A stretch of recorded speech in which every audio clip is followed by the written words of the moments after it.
有一個姓陳的查甫人，伊34歲，昨暗透早4點多，違規甲一台電動的觸幫車騎去哩台68線東西向的快速道路，因為天要未光，視線無講介好，伊轉去互後面的一台轎車弄一個飛出去，真嚴重。好佳在送病院了後，人是無性命危險。不過尾手驗着講，這個騎士伊奔放、酒測達超標，警方依照公共危險罪甲伊送辦。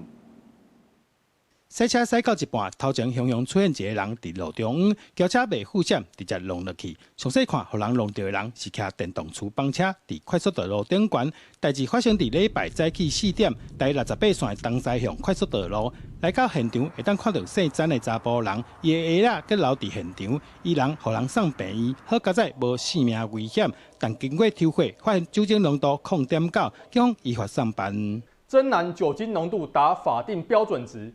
全案除就違規騎乘電動滑板車進入快速道路部分依道交條例舉發外，酒駕部分將依公共危險罪嫌移送新竹地檢署偵辦。警方初步判斷，伊可能是酒醉，才會甲電動觸幫車騎去哩快速道路。警方也提醒民眾，無論是動力機械，也是個人行動器具，包括動力運動休閒器材等等，若是啉酒了後使用，同款會罰刑法的公共危險罪，因為無掛牌就未罰。